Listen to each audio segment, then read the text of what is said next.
The first thing Emma Santos noticed when she reached the edge of the old property was the sound, an endless, low murmur rising from the river. Some nights it whispered. Some nights it hummed. Tonight, it sounded like breath, long, uneven, wet. 60 minutes, she whispered. You can get through anything for 60 minutes. But she knew she was lying. She would be here longer than that. Maybe much longer. The cabin belonged to her grandmother, Isabel Santos, the woman Emma loved more fiercely than anyone. When Isabel passed 3 weeks ago, she left Emma one last letter. Inside was a simple instruction: go to the river. Stay one night. Bring courage. Bring truth. No explanations. No warnings. Just those words.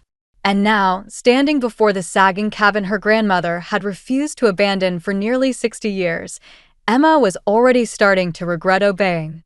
She pulled her coat tighter and stepped onto the porch. Snowflakes spun sideways in the wind, settling on the warped boards. Her boots creaked as she walked. The key was exactly where her grandmother said it would be, under a loose floor plank near the rocking chair that never stopped moving, even when the air was still. Emma forced herself not to look at the chair for too long.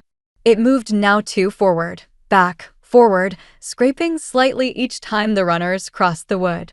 A draft, she told herself. Just a draft. She unlocked the door and stepped inside. The cabin smelled like cedar and cold earth.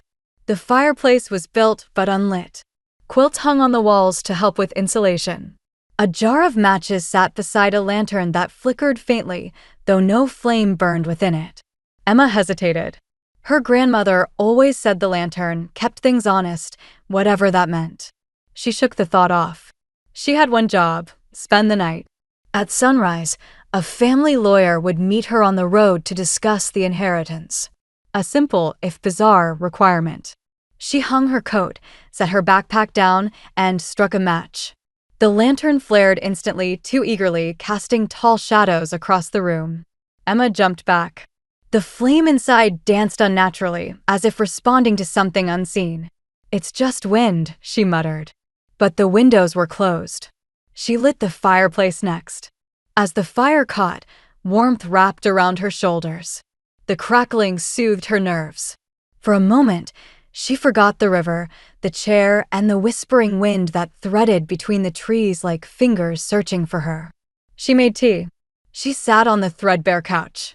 She opened her grandmother's letter again, searching for clues. But she still found only the same message: bring courage. Bring truth. One night, Emma rubbed her face. Then she heard it. The river. Not whispering now. Calling.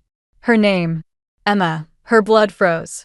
She stood slowly, eyes wide, listening.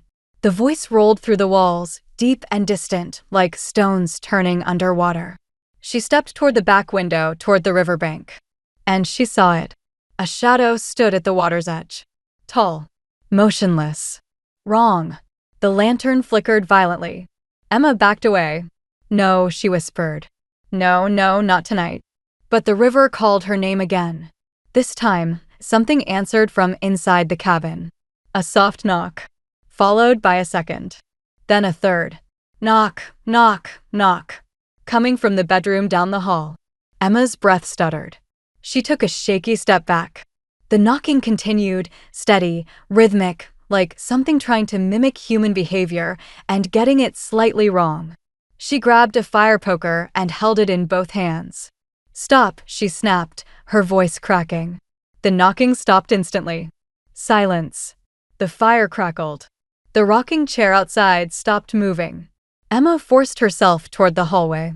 The hallway was narrow, lit only by the lantern she carried. The yellow light stretched across the wood plank floor, revealing scratches, deep, ragged scratches, down the entire length of the walls. As though something with claws had been dragged through here. Her heartbeat thundered inside her ears. She reached the bedroom door. It was slightly ajar. The air behind it was colder than the rest of the cabin. She nudged the door open with the poker. "Grandma," she whispered, trembling. Then, "Anyone?" Silence. The bedroom was empty. But on the bed, resting neatly atop her grandmother's quilt, lay a second envelope. Her name on the front.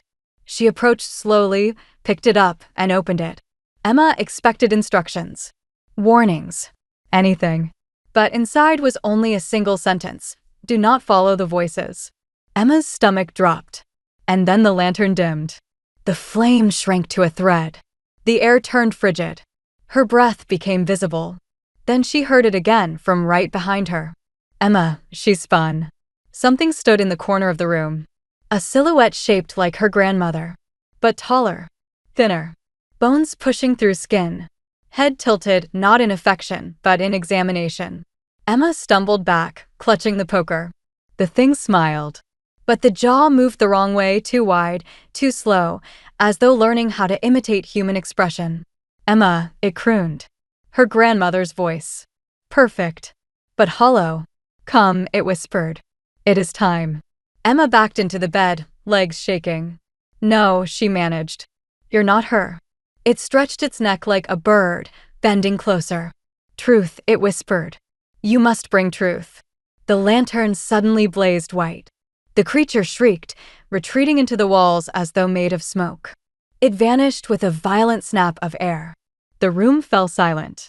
Emma didn't breathe for several seconds. Then she grabbed the letter and ran back to the fireplace, slamming the bedroom door behind her. Her hands shook uncontrollably. The river roared outside, louder, more insistent. Every instinct told her to run. But where? The chair outside began rocking again. Back, forward, back. Emma clamped her eyes shut. I can't do this, she whispered. I can't. Then, the lantern flickered once and a new piece of paper appeared beneath it. As though placed there by an unseen hand. Emma froze. She hadn't seen it a moment ago. She swallowed hard, reached for it, and read, There is something in the river. Do not let it take your voice. Her pulse faltered. She read the line again. Take your voice. She remembered something. When she was 8, she visited her grandmother for 2 weeks. Every night she had nightmares, hearing whispering from the river, something calling her name. Her grandmother would hold her tightly and say, The river cannot take what you do not give. Emma thought she was just comforting a child. But suddenly the words felt literal. The river spoke with voices it had stolen. Voices of the living. Maybe the dead. Maybe Isabel. Or maybe just echoes wearing familiar shapes. The chair creaked more violently now. Something was pacing outside. Emma lifted the lantern. Flame bright. Shadow deep. She whispered, Grandma, what do you want me to do? A wind pushed through the cabin, scattering embers, slamming the front door open. Snow flurried inside. Emma gasped. The river's voice filled the doorway. Emma, come home. Something stepped into view. Bare feet on ice. Skin the color of river silt. Eyes black and shining like whetstones. It was shaped like a young boy. But its face was smooth. Lips drawn too tightly. Eyes too wide. Skin flowing like water beneath a thin human shell. Emma stumbled back. No, she breathed. Get out. It took one step forward. The lantern flickered white again. The creature flinched violently, retreating into the dark. Then everything went silent. Except for the river. Now roaring. Pulling at the edges of the world. Emma felt a forced tug at her spine, like her name was being pulled out of her. No, she shouted, gripping the doorway. The force stopped. Then a whisper, her grandmother's real voice, brushed her ear. Emma. Basement. Now. Emma spun. No one was there. But she recognized the tone. Not imitation. Not mimicry. Real. She raced to the kitchen and pulled open the cellar door. A cold gust rushed up from below. She descended. The basement was stone and earth, walls sweating condensation. The lantern's glow reached only a few feet, leaving the corners in shadow. In the center of the room sat a wooden chest, carved with symbols Emma didn't recognize. Next to it lay a circle of river stones. Perfectly arranged. Perfectly clean, unlike everything else. The air here felt alive, humming, thrumming, aware. Grandma? Emma whispered. The lantern dimmed. Then brightened. Dimmed. Brightened. As if answering. Emma approached the chest, heart pounding. She knelt, opened it slowly. Inside were objects wrapped in cloth. Small bones. Woven talismans. A photograph of Isabel, standing beside the river with two other women Emma had never seen. Behind them, a faint ghostly outline on the water, like a face forming beneath the surface. Emma swallowed hard. A folded note rested atop the items. With shaking hands, she read it. The river is older than the town. Older than our family. It speaks with borrowed voices. Women in our line are born hearing it. I sealed it for decades. When I grew weak, it woke again. There is only one way to quiet it. You must return what was taken. You must speak the truth it cannot bear. Emma blinked. What truth? The lantern dimmed again. Then another voice rose from the cellar walls, whispering her name in 10 different tones, her grandmother, her mother, her childhood friend, her own voice, all layered together like a choir of drowned echoes. Emma, she clutched her ears. The walls vibrated. The ceiling above creaked. A fracture split across the stone near the stairs. Water seeped through. Black water. Emma ran up the steps, slamming the cellar door behind her just as the first surge hit. The cabin shook. Windows rattled.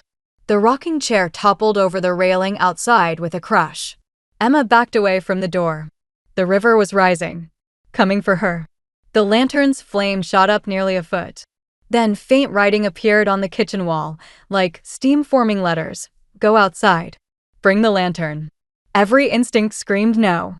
But something deeper, something shaped like love, memory, trust, pushed her forward. She grabbed her coat, lifted the lantern, and stepped into the storm. Outside, the world bowed under wind and ice. The river churned violently, rising over its banks, black water spreading like ink across the snow. Shapes moved within it, faces, limbs, silhouettes, twisting in the currents. Emma choked back a cry. The lantern glowed brighter than it had all night. Emma, the voice rolled from the water, deeper now, more desperate. You must come. You must return. No, she shouted into the gale. You can't have me. The water surged upward, forming something like a head. A skull of flowing river mud. Eyes like empty knots in dead trees. A mouth opening far too wide. Emma staggered back. The lantern flickered violently. Then the creature spoke, a rumble that shook the ground. Your grandmother belonged to us. Your mother belonged to us. You belong to us. Something snapped inside her. No, Emma whispered. Her voice grew stronger. She didn't belong to you. The river snarled. She fought you, Emma said louder. She held you back. She kept the town safe. She kept me safe.